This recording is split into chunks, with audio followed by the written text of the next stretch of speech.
이제 핵심이 되는 교소이라고 말씀드릴 수가 있어요. 여러분들 교재를 함께 보시면서 보도록 하겠습니다.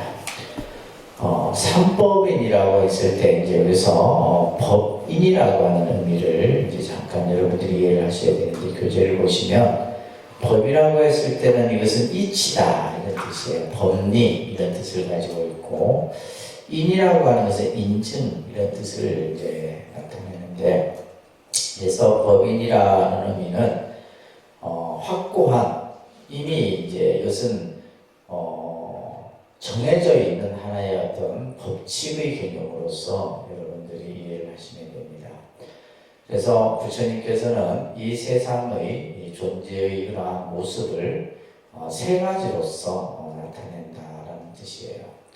그것을 이제 일체법의 실상이다. 일체법의 실상이라는 말은 우리가 이제 이 존재하는 이 모습을, 참 모습을 세 가지로서 설명하고 있는 것이 바로 삼법인이라고 하는 개념이에요. 그래서 여기서 중요한 이제 개념은 일체는 무상한 것이고 괴로운 것이고 무아라고 하는 이제 이 개념이 바로 삼법인의 의미가 담겨 있는 겁니다.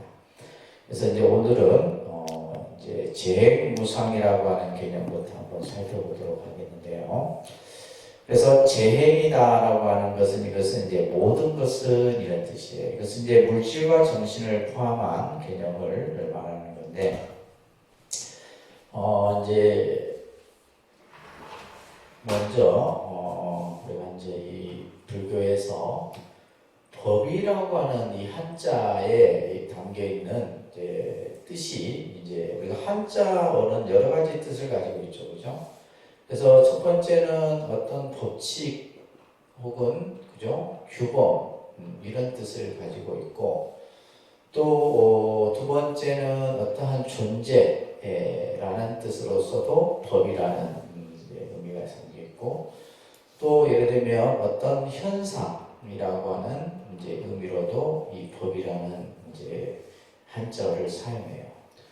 그래서 여기에다가 이제 앞에 모든 이렇게 했을 때는 이게 이제 제법이다라고 해요. 제법. 그래서 이제 반야신경에도 보면 제법공상 이런 말이 있는데, 이제 그때 이제 제법. 그러니까 이 제자는 모든 뜻을, 모든이란 뜻이 있기 때문에 이것을 이제 조금 쉽게 표현하면 일체 이런 말로도 표현하는 거예요. 그래서 제법이다, 일체법이다 이런 이제 말을 쓰는데, 지금 여기서는 이제 여기 행이라는, 그죠? 재행이라는 말을 쓰고 있어서 이것 또한 이제 모든 존재를 나타내는 그런 의미로서 설명되어집니다. 그래서 모든 것은, 무상이라는 말은 변한다. 그래서 일체 모든 것은 우리가 이제 나타난 현상을 얘기할 때 이 현상의 모습은 변화라고 하는 이제 의미로서 설명되어지는 겁니다. 그래서 무상의 뜻은 한마디로 얘기하면 뭐다? 변한다 이렇게 이해를 하셔야 돼요. 근데 보통 우리가 이제 무상이라는 이 용어를 이제 어떤 감상주의적 혹은 허무주의 개념으로서 사람들이 많이 이해를 하는데, 변한다 이런 의미로서 여러분들이 이해를 하셔야 됩니다. 그래서 어떠한 일정한 어떤 모습을 갖추고 있는 것이 아니라 늘 끊임없이 변화하는 것이다. 그래서 이제 우리가 무상의 종류를 얘기할 때 일기무상과 찰나무상을 얘기하는데, 일기무상은 어느 기간에 걸쳐서 나타나는 변화의 모습이에요. 그러니까 우리가 예를 들면 이제 대표적인 것이 계절의 변화죠, 그죠? 봄, 여름, 가을, 겨울. 이거는 이제 일기무상이에요. 또 우리가 예를 들면 태어나서 예를 들면 유아기, 그 다음에 그죠? 청소년기, 아동기, 청소년기, 그 다음에 청년기, 중년, 노년, 이건 일기무상이에요. 그러니까 육체의 변화, 이것도 이제 무상한 거죠, 그죠? 뿐만이 아니라 이제 우리가 찰나무상이라고 하는 것은 순간순간, 순간순간, 찰나라는 말은 순간이라는 뜻인데, 바로 우리가 이제 마음 또한 뭐다? 늘 끊임없이 변하는 거예요. 그래서 우리가 이제 마음이라고 하는 것이 항상 일정한 상태를 유지하는 게 아닙니다. 마음은 뭐 하는 거예요? 마음이라고 하는 것은 변한다 이 말이에요. 그러면 이 마음을 어떻게 이제 변하냐라고 했을 때 불교에서는 이렇게 설명을 합니다.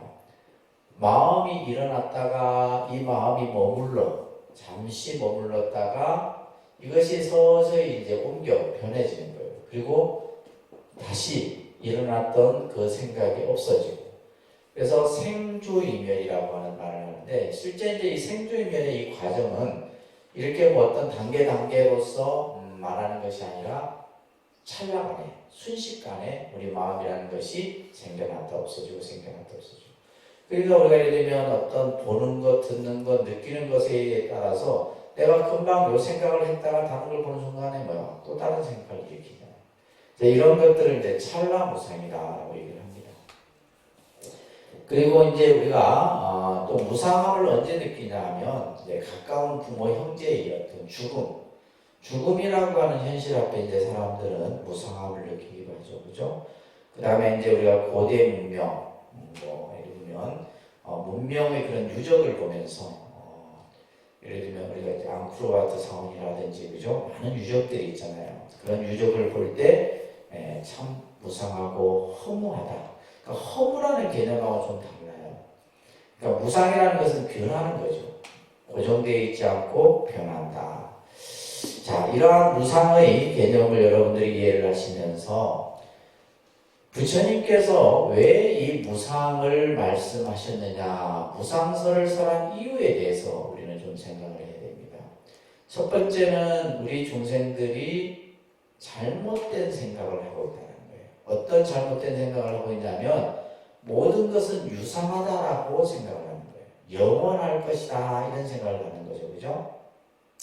대표적인 것은 재산이나 권력이나 자식이나 그죠? 내가 가진 것들은 이거는 영원히 나와 함께 할 것이다 라는 생각을 해요.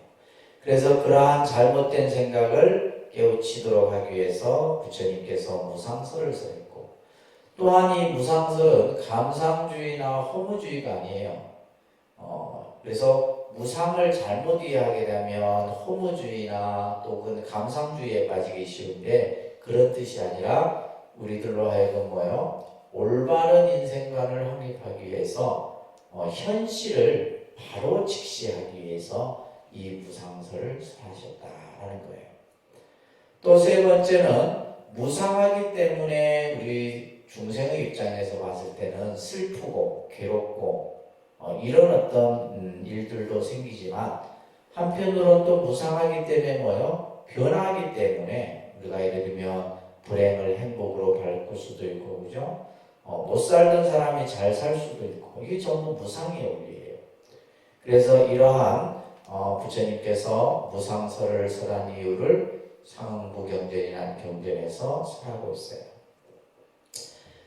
그 밑에 보시면 경전에 나오는 내용인데 부처님이 기원정사에 계실 때 라다라고 하는 이제 제가 신자가 부처님께 질문을 합니다. 부처님이시여 무상을 우리가 어떻게 이해해야 옳겠습니까? 라고 이렇게 물어요.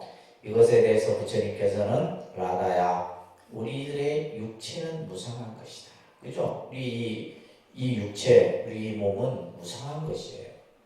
한순간도 정지됨이 없이 변하잖아요. 그죠? 우리가 예를 들면 여러분들이 10년 전, 20년 전, 30년 전의 모습과 지금의 내 모습은 다르다 이 말이에요. 그래서 이것은 무상한 것이에요.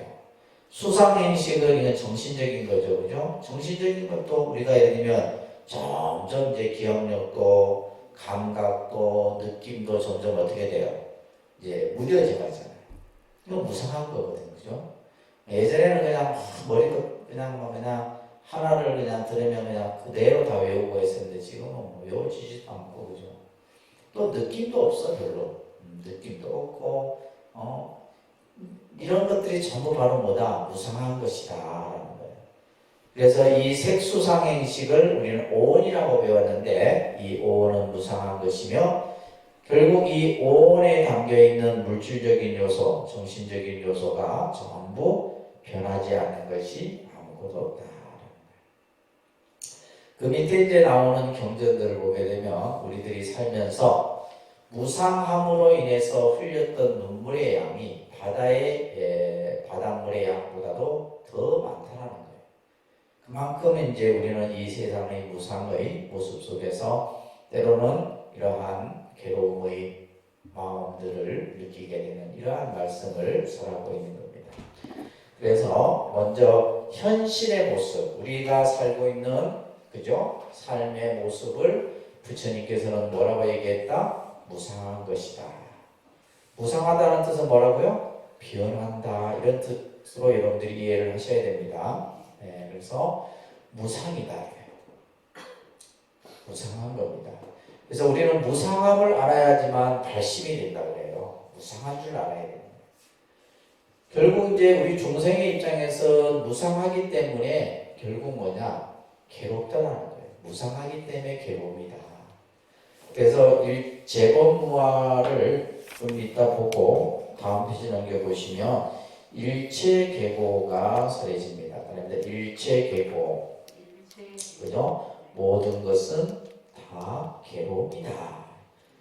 그래서 자바함경이라는 경에 보면 일체가 무상하다면 무상한 것은 괴로움이다. 이게 하나의 명제처럼 설해집니다. 무상하기 때문에 괴로움이다. 무상하다는 것은 괴로움이다. 자, 이 괴로움이라고 하는 고라는 뜻에 우리가 이제 이 듀카, 인도 말로는 듀카라 이렇게 이제 이 범어로 말해지는데 결국 이 괴롭다라고 하는 것은 우리들이 느끼는 어떤 감정상에서 어떤 의미냐면 지금 여기서 말하는 것처럼 힘이 든 상태예요. 우리가 힘들다 이렇게 했을 때는 내가 지금 뭐예요? 육체적으로 정신적으로 뭐 하다는 거예요? 괴롭다는 거예요. 그래서 우리가 힘이 든다라는 뜻이 바로 괴로움의 뜻이다. 이렇게 이해를 하셔야 됩니다. 이것은 이제 인도에서 듀카라고 표현한 거예요. 또 한편으로는 이 듀카를 중국 사람들은 뭐라 했냐면 불여이다 이렇게 이제 이 뜻으로 번역했어요. 이 불여이라는 말은 뭐냐면 내 뜻대로 되지 않는 상태. 우리가 괴롭다라고 하는 것은 뭐냐? 결국 내 마음대로 되지 않을 때 우리는 괴롭다라고 합니다. 그렇잖아요. 그죠? 모든 것이 내 뜻대로 될 것 같으면 우리는 괴롭다라고 느낄 이유가 없어요. 근데 이 세상에는요, 내 뜻대로 될 수 있는 것이 별로 없어요. 내가 예를 들면 아프기 싫다고 해서 안 아파집니까? 그죠? 내가 돈을 많이 벌고 싶다 해서 내 마음대로 벌려지냐? 내 뜻대로 되는 게 없어요. 자식도 내 뜻대로 안 되고 내 몸뚱아리도 내 뜻대로 안 되고 되는 게 별로 없어요. 그래서 중국에서 이 듀카를 뭘로 번역했다? 불여이다. 그래서 이제 아까 듀카라는 뜻은 또 뭐래요? 힘이 든다. 이런 뜻이 바로 괴로움의 어휘 속에 담겨있는 뜻이에요.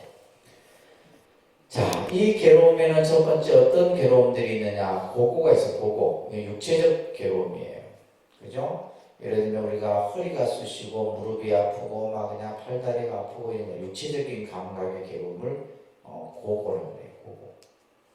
그리고 이제 괴고는 파괴나 손실에 의해서 생기는 괴로움이에요. 그래서 우리가 이제 이거는 재앙으로 인해서 겪게 되는 그죠? 화재나 뭐 또 태풍이나 또 해일이나 뭐 이런 것으로 인해서 이런 것들 이 괴고는 당해보지 않은 사람은 잘 못 느낍니다. 근데 이제 말 그대로 뭐요?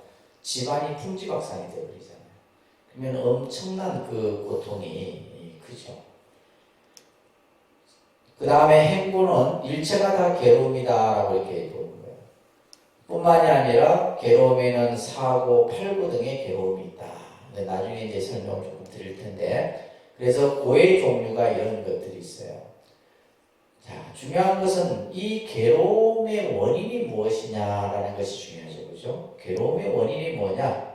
첫째는 뭐냐? 무상이고 무아인 존재를 놓고, 그죠? 부처님께서는 무상하고 무아다 이렇게 말했는데, 근데 우리는 뭐예요? 유상하고 유아이길 바라서 괴로움이 생기는 거예요. 이것은 결국 뭐다? 중생들의 헛된 욕망이 괴로움의 원인이 된다.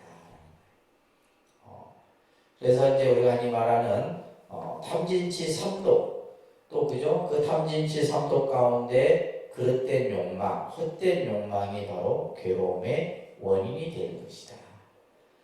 두 번째는 무상과 무아인 자체, 그죠? 무상과 무아인 자체에 빠져서 어차피 그냥 무상하고 무아인, 그죠? 자기 자신에 대해서 그냥 착보자기 하는 거죠. 아이고, 내가 열심히 일한들, 그죠? 내가 살면 뭐, 열심히 살면 뭐 하냐, 뭐 이런 식의. 그래서 이러한 자포자기의 상태에 빠져서 생기는, 그러니까 대표적인 것이 뭐예요? 자살 같은 거죠. 내가 열심히 살면 뭐하냐, 내가 노력해면 뭐하냐, 이런 식의 이제 삶을 그냥 포기한 상태, 이런 것들이 이제 괴로움의 원인이 되는 겁니다. 그래서 부처님께서는 이러한 괴로움을 이렇게 강조하는 가장 큰 중요한 이유는 뭐예요? 결국 이것으로부터 벗어나도록 하는 거예요. 그죠? 제가 항상 얘기해요. 불교의 가르침의 핵심은 뭐냐? 괴로움으로부터 벗어나는 거예요. 그죠? 내가 현실 속에서의 그런 어떤 여러 가지 경험되는 괴로움으로부터 벗어나는 거예요. 그래서 이제 다른 서양 종교는 뭐 죽고 나서 천당을 가고 뭐 영생을 얻고 이건 불교에서 얘기하는 게 아닙니다.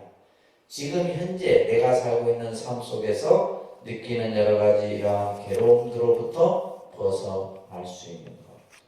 자, 그래서 일체는 모든 것이 다 뭐다? 괴로움이다. 결국 이 괴롭다라고 하는 것은 뭐냐? 바로 부처님께서는 무아이기 때문이다. 무아. 결국 괴로움이라고 하는 것은 이 괴로움으로 우리가 봤을 때 나라고 할 만한 것이 없다라고 하는 무아의 개념이 서해집니다. 그래서 이제 이 무상이라고 하는 용어, 고라고 하는 이거, 그 다음에 무아라고, 이 무아설은 불교의 교설이에요. 부처님의 교설입니다. 그러니까 이제 우리가 이제 이 불교라는 종교가 어디에서 발생이 돼요? 인도에서 발생이 되잖아요. 근데 인도라는 나라는 대단한 나라입니다. 그러면 우리가 4대 문명 발생지 가운데 하나고 있죠. 또 인도가 가지고 있는 어떤 사상적 어떤 깊이라든지 철학적 어떤 어떤 영역이라든지 이런 거 굉장히 광범위합니다. 그래서 우리가 보통 이제 철학을 얘기할 때 서양 철학을 얘기해요. 그죠? 서양 철학. 그 다음에 동양 철학을 하는데 많은 사람들은 불교, 유교 이게 아니에요. 인도 철학을 얘기합니다. 그러니까 이 인도 철학은 불교가 출현하기 이전에 이미, 그죠? 우리가 예를 들면 베다 철학이라든지 우파니샤드라든지 이런 인도인들이 고대로부터 그들이 내려왔던 철학 사상들이 있어요. 그런 것들 속에 전부 이런 무상의 개념이라든지 해탈이라는 용어도 마찬가지고 우리가 윤회 전생, 업보 사상 이런 것들은 전부 인도 사상 속에서 만들어진 거예요. 그것을 이제 불교가 이렇게 받아들인 거죠. 부처님께서 그것을 받아들인 것이고, 그래서 인도의 철학 사상에서는 아를 인정해요. 나를 인정하는데 불교는 뭐예요? 무아를 얘기합니다. 그래서 이제 인도인들이 가지고 있었던 그런 사상과 대비되는 개념이 바로 이 무아설이에요. 자, 이 무아설의 의미를 잠깐 우리가 한번 이제 봐야 되는데, 부처님께서는 이것을 제법무아다 이렇게 얘기를 했습니다. 그러니까 제법무아. 제법이라는 것은 모든 존재는 아가 아니다. 여기서 이제 무아라는 그냥 단순한 이 한자로만 우리가 보면 내가 없다. 그죠? 내가 없다. 이 내가 없다라는 말이 아니에요. 나를 부정하는 것이 아니라 이 나라고 하는 본질적인 요소에 대해서 이것을 실체가 없다. 나라고 할 만한 뭐가 없다냐? 실체가 없다라고 하는 개념을 얘기를 하는 겁니다. 그러면 우리가 이제 나라고 하는 것이 뭐냐라고 했을 때 우리가 이제 인도 철학이나 불교 사상에서는 그것은 바로 오온과 육군으로 이루어져 있다라고 얘기해요. 쉽게 얘기하면 물질적인 것과 정신적인 요소로 나라고 하는 것이 구성되어져 있다라고 보는 겁니다. 그래서 부처님께서도 나는 누구인가, 나는 무엇인가 하고 했을 때 그것은 오치온에서 비롯된다 이렇게 얘기를 하는 거예요. 오온으로부터 우리가 그래서 이제 반야신경에도 보면 오온 개공이라는 말이 있는 거예요. 오온 개공이 바로 무슨 뜻이에요? 제법무아를 얘기하는 거예요. 자, 왜 부처님께서는 나라고 하는 것을, 나의 실체를 없다라고 얘기했느냐? 자, 우리가 인간이 나라고 했을 때 두 가지의 그러한 개념을 가지고 있어야 되는데, 첫 번째, 상일성을 가져야 된다. 자, 우리가 예를 들면 태어나서 죽을 때까지 내 육체는 어떻게 돼요? 내 육체는 변해간다 이 말이에요. 육체는 변해가는데, 그렇지만은 나는 처음부터 나여야 된다 이런 말이에요. 상일성을. 근데 우리가 상일성을 가지지 못하는 것은 뭐요? 아까 우리가 무상하기 때문에, 변하는 것이기 때문에 상일성을 가질 수가 없어요. 또 이제 하나는 뭐냐면, 이제 두 번째가 주제성인데, 이 주제성은 뭐냐면 내 마음대로 내가 할 수 있어야 돼요. 내 마음대로. 그러니까 우리가 쉽게 말해서 나는 아프면 안 돼 하면 아프지 말아야 돼요. 나는 늙으면 안 돼 하면 늙지 말아야 돼요. 근데 그게 내 마음대로 될 수 있는 게 없다 했잖아요. 그죠? 이 육체든 마음이든 또 내 주변의 것이든 내가 내 마음대로 할 수 있는 것이 없다 이 말이에요. 그래서 부처님께서는 무상한다는 것은 상일성이었기 때문이고, 괴롭다라고 하는 것은 주제성이었기 때문에, 이것의 중요한 말은 뭐다? 나의 실체라고 할 만한 것이 없다. 이것이 바로 무아설이에요. 그러니까 내가 없다라고 이렇게 이해하면 안 됩니다. 나의 실체라고, 나라고 할 만한 그 무엇이 없다라고 이제 얘기하는 것이 바로 무아설의 개념이에요. 자, 이것이 무슨 말인지 잘 이해가 안 가면 이 경전 내용을 잠깐 보면 이해가 쉽을 거예요. 우리가 이제 예를 들면, 자, 눈, 그죠? 우리는 눈을 뭐라고 표현해요? 내 눈 이렇게 하잖아요. 내 눈, 내 코, 내 입, 내 몸뚱아리, 그죠? 근데 우리는 보면 모든 것에 대해서 전부 나를 기준으로 해서 이름을 붙여요. 그죠? 나라고 하는 것을 기준으로 해서 이제 내 것이다라고 하는 내 어떤 개념을 붙이는데, 그래서 여러분들 내 집, 내 남편, 내 자식, 내 거, 내 돈 다 이렇게 하잖아요. 그죠? 그냥 우리가 예를 들면 돈을 예를 들면 그냥 돈 이렇게 안 한단 말이에요. 내 돈 이렇게. 자식도 마찬가지고 남편도 마찬가지고 전부. 그래서 나라고 하는 이름을 다 붙이는데, 그래서 우리는 이 안이비설신, 우리 내 몸에 있는 것 또한 우리는 내 눈이라 한다는 거예요. 근데 부처님이 이런 얘기를 했어요. 눈이 만일 나라면, 눈이 만일 내 눈이라면 이런 뜻이겠죠. 핍박의 괴로움을 받을 까닭이 없다는 거예요. 예를 들면 눈이 우리가 안 좋아지거나 눈이 아프거나 그러면 안 된다는 거예요. 왜? 내 눈이기 때문에. 그죠? 이리저리 원하는 대로 마음대로 할 수가 있어야 된다. 그러나 눈은 뭐가 아니기 때문에 내 것이 아니기 때문에 내 눈이 아니다. 우리는 내 눈이라 생각하시면 내 눈이 아닙니다. 그렇기 때문에 우리는 괴로움을 받기도 하고 이리저리 내 마음대로 할 수가 없다. 눈뿐만이 아니라 귀도, 코도, 혀도, 몸도 다 똑같아요. 아까도 얘기했듯이 우리가 나라는 이름을 붙여서 다 모든 것을 만들어 놓았지만은 그 어떤 것도 내 마음대로 할 수 있는 것이 없다 이런 얘기예요. 자, 우리 중생들은 뭐예요? 내가 아닌 것에 뭐다? 나의 실제로 집착을 하는 거예요. 내 거라는 생각을 갖게 되는 거예요. 그런 것으로 인해서 이것을 우리는 뭐라 하냐면 불교적인 용어로 아집이라고 합니다. 그러니까 아집. 아집이 생기는 거예요. 아집. 그러니까 이 아집으로 인해서 그죠? 결국 뭐가 일어나요? 대립과 분별과 괴로움이 일어나는 거예요.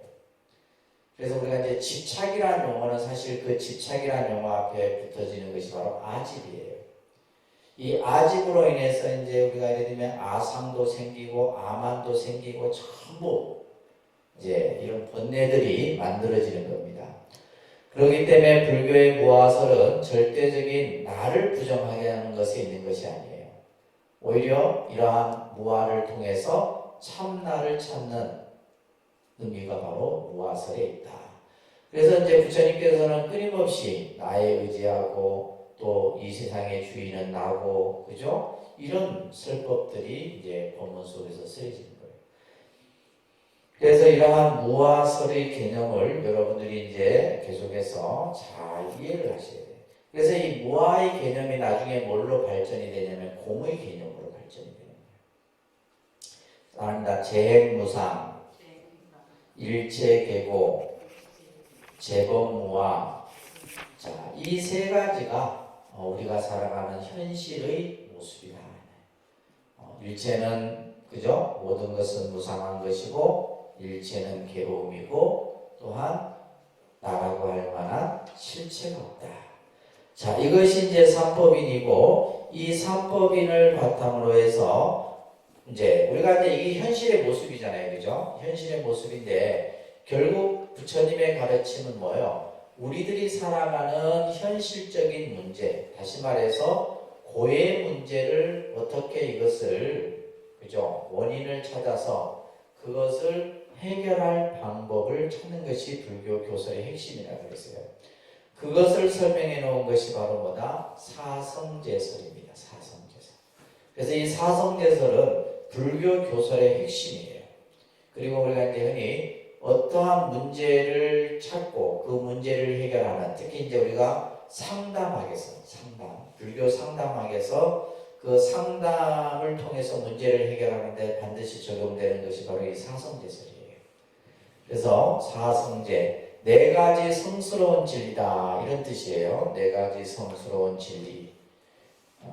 그래서 불교의 가장 핵심 교설입니다. 모든 교리는 이 사성대로 지각이 된다라고 할 정도로 중요한 교설이에요. 자, 따라합니다. 큰 소리로 따라합니다. 집, 따라합니다. 고진멸도라 그래요. 이거 외우셔야 됩니다. 따라합니다. 고진멸도라고 하는 네 가지의 성스러운 진리다. 그러니까 불교의 교설이 뭐냐라고 했을 때 불교의 교설은 사성제다 이렇게 얘기해도 됩니다. 아셨죠? 그러니까 지금 여러분들이 지금까지 배운 부처님 공부를 가지고 말할 때 부처님의 교리는 뭐라고 말할 수 있느냐? 사성제로 말할 수 있다. 이렇게. 그만큼 사성제가 중요한 개념이에요. 자, 이 사성제의 첫 번째가 뭐예요? 고성제입니다. 고성제. 괴로움이라고 하는 것을 이제 설명하는데, 어떤 것이 고성제인가? 어떤 것이 고성제인가? 그죠? 어떤 것이 고성제인가라고 했을 때, 자, 첫 번째가 바로 이제, 말입니다. 생로병사는 고다.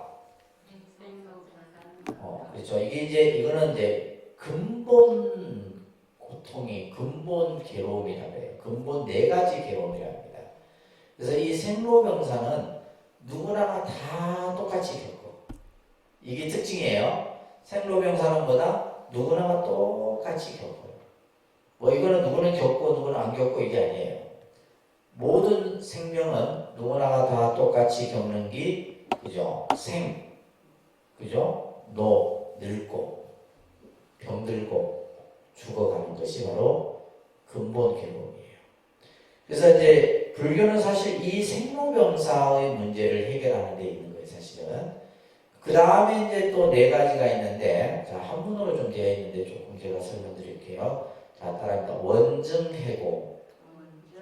원증해고는 뭐냐? 원수가 서로 만나는 고통이에요.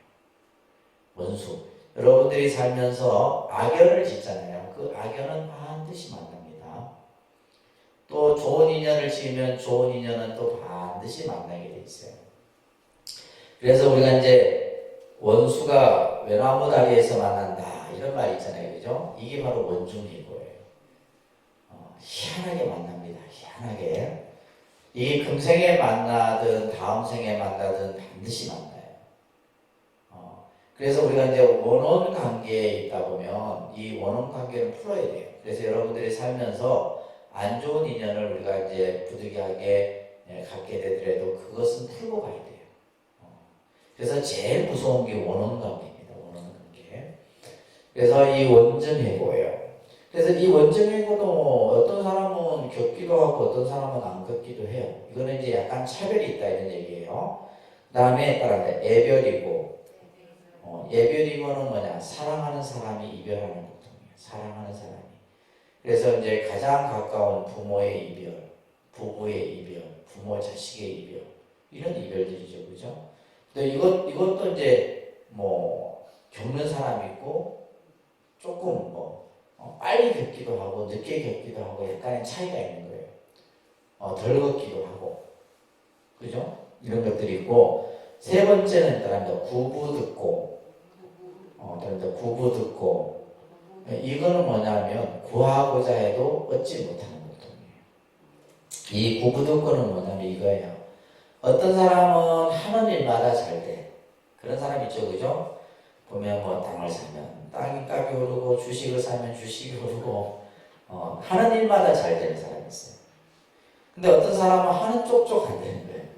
그러니까 이건 뭐냐면 구부득고예요. 내가 뭔가 하려고 해도 안 되는 거예요. 안 되는 거예요. 이게 이제 사람마다 차별이 있어요. 왜 이제 차별이 있는 거예요? 그죠? 각자가 가지고 있는 복에 따라서 나타나는 그 모습이 차별이 있다 이거예요. 그 다음에 오온성고예요. 오온은 아까 색소상행식이죠, 그죠? 서로 물질적인 것, 육체적인 것, 정신적인 것이 서로 치성하는 거예요. 예를 들면 감정 컨트롤이 안 된다든지 뭐 이런 여러 가지 이런 것들, 이것을 오온성고라고 그래요. 자, 이러한 것들이 전부 뭐다? 고성제이다, 괴로움이다. 그래서 아까도 얘기했듯이 괴로움은 불여이다. 그죠? 뜻대로 안 된다. 결국 내가 막 뜻대로 안 되면 뭐가 생겨요? 우리는 불만이 생기죠. 그죠? 내 마음대로 안 되면 불만이 생겨요. 만족할 줄 몰라요. 그래서 결국 이것을 주관적 불만족이다라고 하는 거예요. 결국 이것으로 인해서 사람들이 괴로움이라고 하는 현실을 맞이하게 되는데, 자, 그래서 이 괴로움이라고 하는 근본 명제를 우리는 이것은 이제 괴로움은 뭐라고 했어요? 우리가 이제 예를 들면 하나의 어떤 결과적인 모습이에요. 그죠? 중생의 입장에서 보면 괴로움이다라고 했을 때는 결과론적인 거예요. 그래서 과라고 해요. 과. 결과다 이런 뜻이에요. 반면에 그러면 괴로움의 원인, 이거는 인이 되는 겁니다. 자, 따라서 인과. 그러니까 모든 것은 인과 과의 개념, 그죠? 원인과 결과로서 설명이 되는 거예요. 그러면 괴로움의 어떤 현실을 우리가 결과론적으로 괴로움이라면 괴로움에 반드시 뭐가 있을 거예요? 원인이 있을 것이다. 그래서 우리가 예를 들면 병의 원인을 알면 치료는 이미 반은 끝난 거예요, 사실.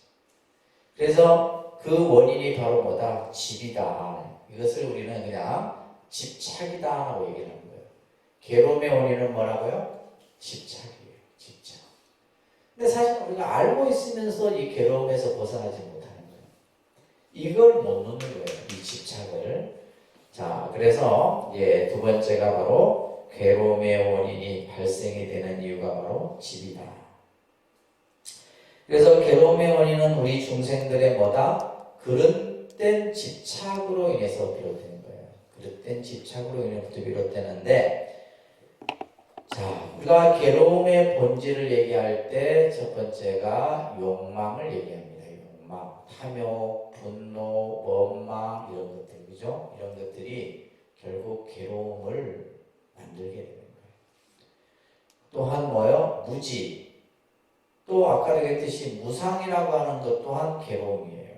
우리 중생의 입장에서 봤을 때 변한다라고 하는 것은 괴로움이에요. 그 다음에 어리석음, 교만, 그죠? 그 다음에 고집. 이런 것들로 인해서 결국 뭐요? 집착으로 인한 괴로움이 발생이 된다. 지금 제가 열거했던 이런 것들은 전부 뭐냐면 내 내적, 외적의 어떤 상황 속에서 만들어지는 잘못된 것들이죠. 그죠? 잘못된 것들이에요.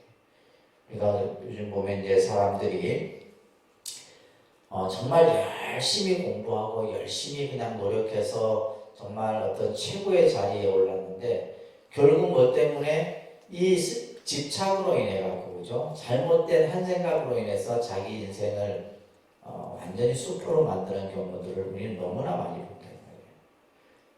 이런 것들이 결국은 보면 우리가 똑똑하고 잘하고 그냥 하지만 결국 뭐요? 한 생각 잘못 쓰게 되면 결국 괴로움이라고 하는 이 낭떠러지로 떨어질 수밖에 없다. 그래서 괴로움의 원인이 바로 뭐라고요? 그릇된 집착이다. 자, 그러면 이제 우리가 이제 괴로움의 원인까지도 알았어. 그러면 이제 중요한 것은 뭐예요? 그 괴로움을 없애는 길이 있을 거 아니에요, 그죠? 괴로움을 없애는 길, 이것을 도성제라고 합니다. 그리고 이것이 또한 인이 되어서 결과의 멸, 이것이 화가 되는 거예요. 그래서 이것은 이제 우리가 흔히 말하는 열반, 해탈의 경지를 설명하는 거예요. 자, 그래서 이제 도성제를 잠깐 먼저 우리가 보도록 할 거예요. 도성제. 자, 괴로움을 없애기 위한 이제 실천 방법이에요. 괴로움을 없애기 위한 실천 방법. 자, 그 밑에 보시면 세상은 괴롭다 이 말이에요. 그죠? 세상은 괴롭고 그러나 그 괴로움에는 뭐가 있다? 원인이 있다.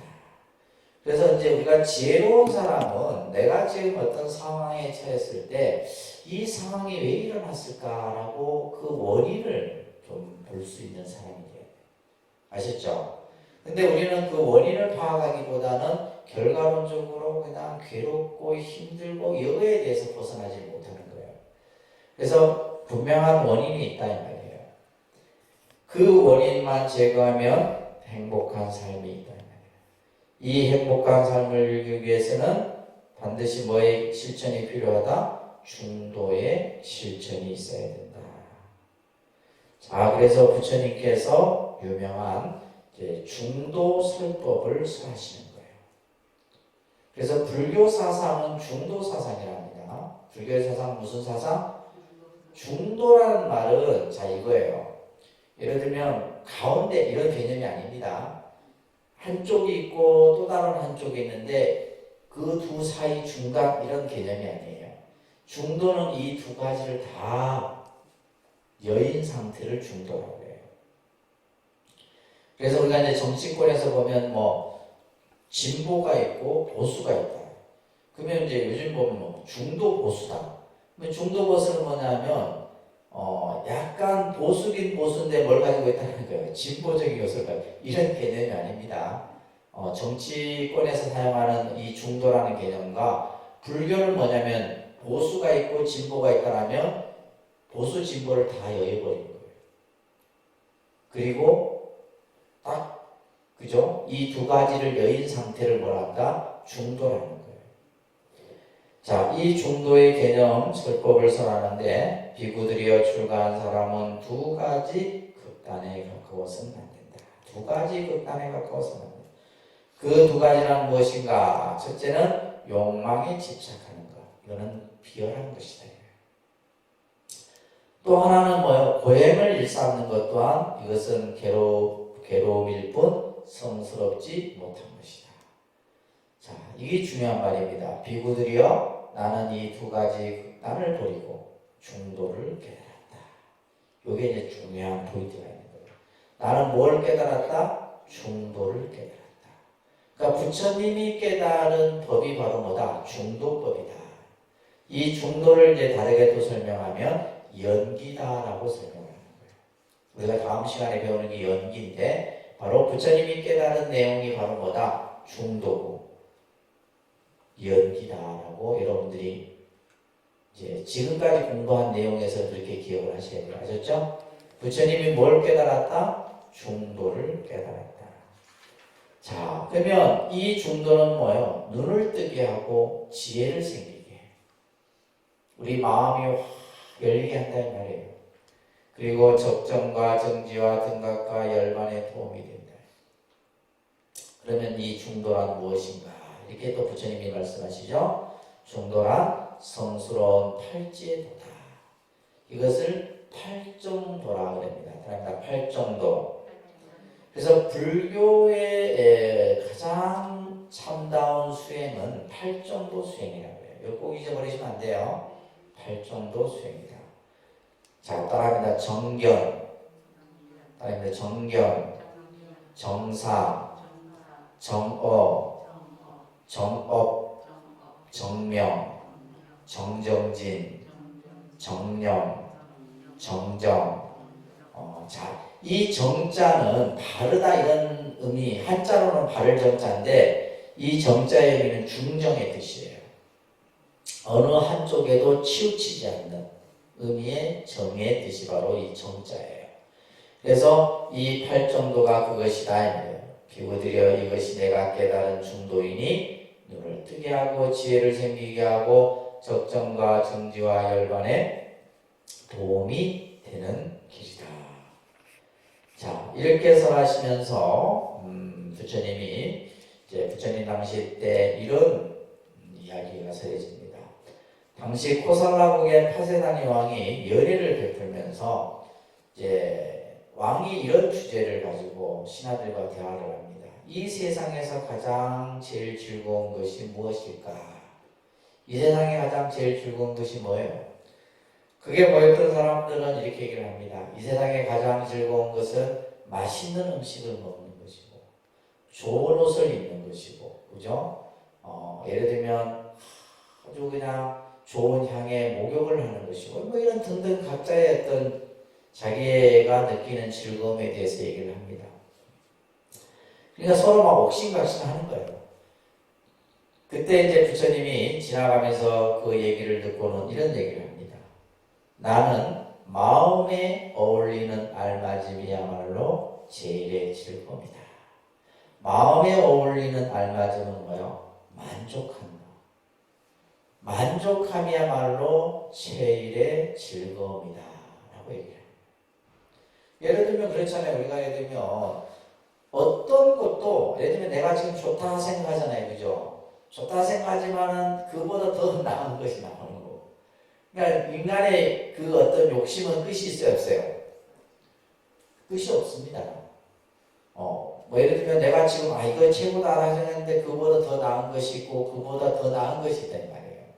그러니까 무엇이 즐거움이다라고 했을 때 그것은 맞지 않다 이 말이에요. 이 세상에 가장 즐거운 것은 뭐다? 만족할 줄 아는 마음이다. 아주 중요한 설법입니다. 아셨죠? 만족할 줄 아는 마음이 가장 제일의 즐거움이다. 또 우리가 이제 중도를 얘기할 때 이것을 여러분들이 꼭 기억하셔야 돼요. 거문고줄의 비유를 합니다. 이제 비유 설법이 여러분들에게 처음 이제 설명되어지는데 거문고줄의 비유다. 이 거문고줄의 비유는 자 이렇게 스토리가 소개됩니다. 부처님이 어느 날 소나 비구라는 비구와 이제 대화를 하던 중에 이 소나 비구는 자기 나름대로 열심히 공부를 했어요. 남들 그죠? 게으름을 피울 때 더 열심히 공부하고 잠도 안 자고 그런데 공부가 이렇게 발전되지를 못하는 거예요. 항상 뭔가 정체되어 있는. 그래서 이제 소원아비구 스스로가 나는 이제 이 길이 나하고 맞지 않다.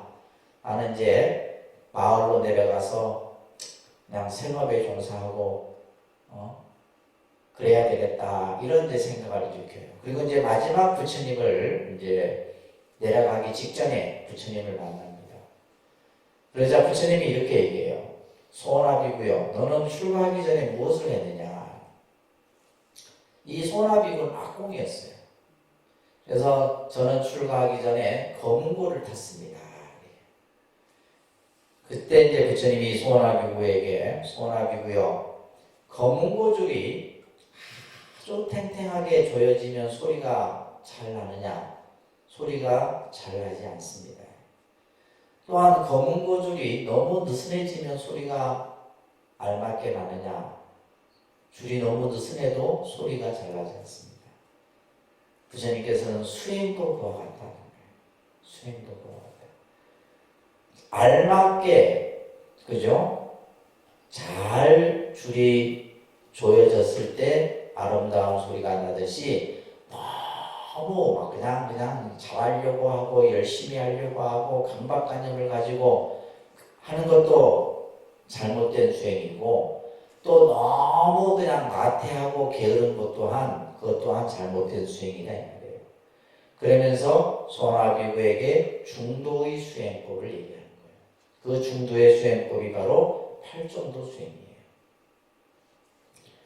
그래서 중도의 이치는 우리가 이제 양두 극단을 벗어난 상태를 중도라 얘기해요.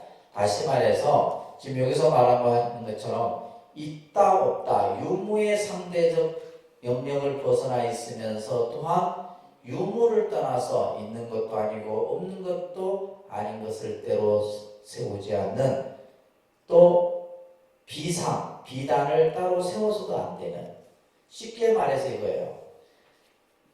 우리는 보면 우리가 가지고 있는 이 사고는요, 그죠? 인간이 가지고 있는 사고의 모습을 보면 우리는 학습을 통해서 자기의 견해가 이렇게 만들어집니다.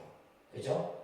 그래서 이제 여러분들이 처음 학습을 통해서 무언가를 배울 때는 항상 쉽게 얘기해서 우리가 예를 들면 OX로서 먼저 우리는 모든 것을 맞다, 틀리다, 또 예를 들면 옳다, 그르다, 예스다, 노다, 또 예를 들면 있다, 없다 라는 것을 판가름을 해요. 판가름하는 훈련을 먼저 배웠어요. 그렇죠? 우리는 그 판가름은 뭔가를 참과 거짓으로 나누는 이러한 개념을 뭐냐면 이분법적 사고라 그래요. 그러니까 현대 학문이 가지고 있는 사고의 영역이에요. 그러니까 우리가 예를 들면 맞다 틀리다를 가르는 공부를 한 거다. 그러니까 이제 이게 뭐냐면 자기 생각의 기준에 있어서 지금도 우리는 마찬가지. 자기 생각의 기준에 있어서 이 사람 말이 맞고 이 사람이 틀리다라고 이미 내가 단정을 지어버리는 거예요. 이게 바로 뭐냐면 이분법적인 사고예요. 그러니까 무언가를 둘로 나누려고 하는 거죠. 그러니까 예를 들면 우리가 뭐든지 그냥 정치든 뭐든 간에 전부 다 마찬가지예요. 근데 불교의 이거는 이제 현대 서양의 학문적 그 사고 구조입니다. 근데 우리가 이제 동양에서 이런 어떤 사고 구조는 어떤 거냐면 동양의 사고 구조는 맞다 틀리다라고 하는 개념을 중요시 여기지 않아요. 맞는 것도 없고 틀린 것도 없다. 그러니까 이제 스님들이 이제 설법 중에 자주 쓰는 표현인데 맞다고 해도 그게 맞는 것이 아니고 틀리다고 해도 그게 틀리다.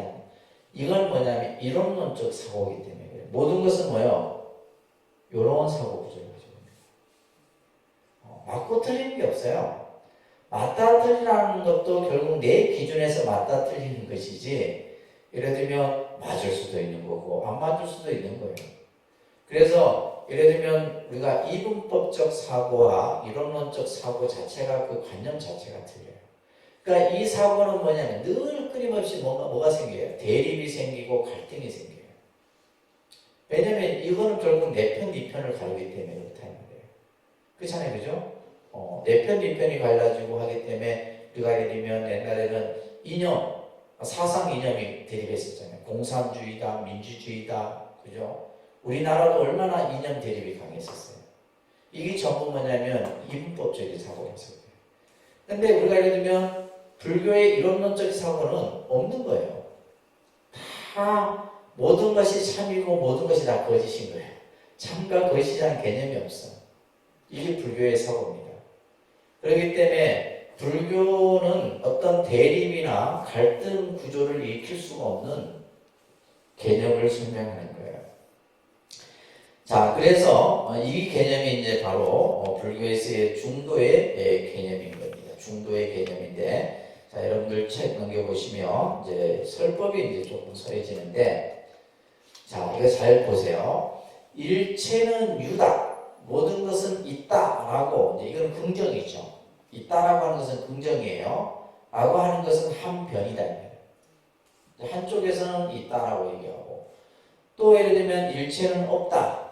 라고 하는 것 또한 뭐다? 이것은 또 다른 제2의 편이다. 또 다른 한쪽인 거예요. 그래서 있다, 없다, 옳다, 그러다 그것을 우리는 시비라 그러고 유무라 그러고 이렇게 하는 거예요. 생멸이라 하고 이렇게 다 이제 구분하는 거예요. 가전은요, 열에는 이 두 변을 여의고 다 이걸 다 없애버려요. 여였다라는 것은 있다 없다라는 것을 다 떠나버리고 뭐에 의해서 중에 의해서 법을 설하나니 그것이 바로 뭐냐? 무명에 의해 행이 있고 행에 의해서 식이 있고 이게 바로 연기설이에요. 다음 시간에 여러분들 연기를 배우는데 연기에 의해서 모든 것이 설해지는 것이다. 그래서 예를 들면 뭐 있느니 없느니 맞느니 틀리니 이게 아니에요. 모든 것은 전부 뭐다? 이것이 있으므로 저것이 있는 것이고 이것이 없으면 저것이 없다라고 하는 이 중도의 설법이 설해지는 겁니다. 자, 또 하나의 설법이 설해지고 있어요. 한 출가한 제자가 부처님께 유아입니까? 라고 물었어요. 내가 있는 겁니까? 나라는 것이 있냐? 이렇게 물은 거예요. 이때 부처님은 침묵으로 답을 하지 않으셨어요. 가만히 계셨단 말이에요. 계속 물어도 답을 하지 않았어요. 그래서 이 제자는 화가 나서 가버립니다. 그리고 나서 옆에 있던 아난이 다시 부처님께 물어요. 그죠? 왜 부처님께서 답을 하지 않으셨습니까? 이렇게 묻자 부처님이 이렇게 얘기를 합니다. 내가 만일 유아라 한다면, 내가 있다라고 대답을 했다라면 그 사람은 유아의 사견만 달 뿐이다. 다시 뭐요? 부처님이 있다 했으니까 뭐요? 이 사람 이제 말은 뭐요? 무조건 내가 있다라고 생각할 거예요. 이게 또 한쪽에 치우친 생각인 거예요. 또 만일 내가 무아라고 한다면 이 사람은 뭐냐? 의혹만 더해줄 뿐이다. 왜? 유아라고 물었을 때 이미 이 사람 생각 속에는 뭐요? 내가 있다라는 것을 가정하에 물은 거예요. 근데 부처님이 아가 없다라고 하면 이 사람은 왜 아가 없을까? 이런 생각을 가질 거 아니에요. 그죠? 그래서 유아라 한다면, 자, 이게 중요한 말입니다. 그러면 상견, 단견. 그래서 상견은 긍정이에요. 긍정. 예를 들면 yes가 상견이에요. 단견은 부정이에요. 단견은 뭐다? 부정이에요. 그래서 상견과 단견이 빠지는 거예요. 유아라 한다면 상견이요, 무아라 한다면 단견이 된다는 거예요. 그래서 열에는 이 두 가지 열을 이변을 여의고 뭐다? 중에 의해서 법을 설하나니 이것이 바로 무명에 의해 행이 있고 행에 의해서 식이 있고 이게 연기의 설법이다. 연기설이에요. 연기설. 그래서 불교는 어떠한 그죠? 견해에 대해서 치우쳐. 그러니까 이제 예를 들면 이런 경우에요. 우리가 보면 절집안에도 그런 모습들이 많아요. 절에 오래 다니는 오래 다니는 불자들이 보면 절에 가면 이래서는 안 되고 저래서는 안 되고 뭐 해서는 안 되고 막 이래. 그러니까 제 입장에서 보면 하나도 맞는 게 없어. 해도 되고 안 해도 되는 거예요. 그걸 가지고 뭐 맞니 틀리니 옳으니 그러니 이게 전부 뭐 때문에 그러니까 자기의 관점에서 보기 때문이에요. 또 예를 들면 누군가로부터 들었어. 그러면 안 된다. 그럼 이 사람 생각은 그러면 안 된다는 생각에 박혀있게 되는 거예요. 우리 모두가 다 그래요. 모두가 다 그래요.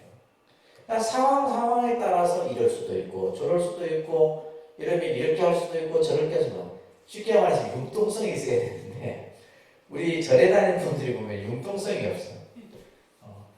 뭐 누가 하지 말라면 그거는 하면 안 돼요. 절대 그런 게 없어요.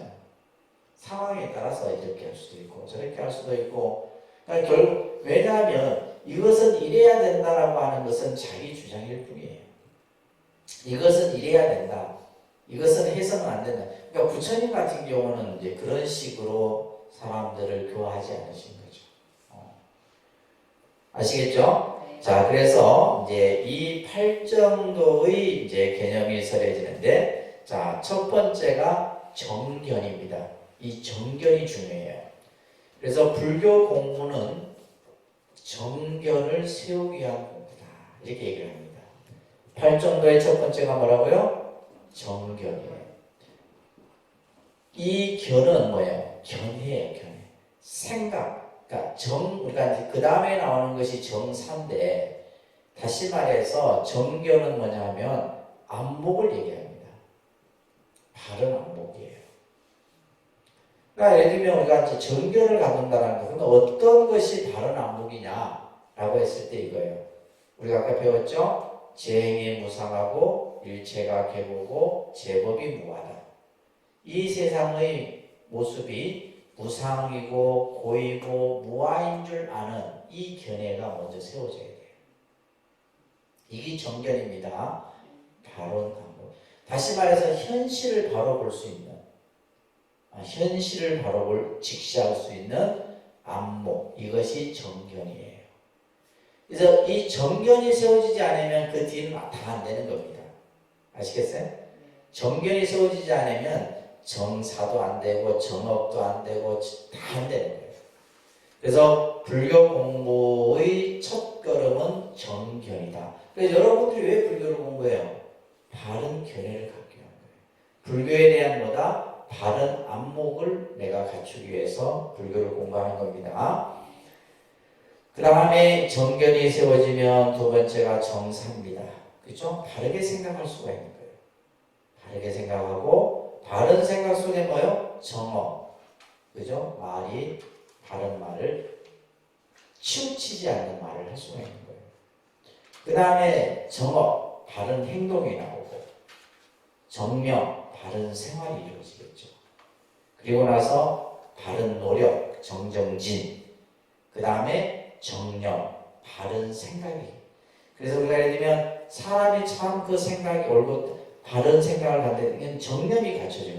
그러면 이 정념이 갖춰지기 위해서는 그 위의 단계가 다 갖춰지는 거예요. 그리고 이제 제일 중요한 것은 마지막에 뭐다? 정정에 이르는 거예요. 정정이라는 것은 마음의 평정한 상태를 말합니다.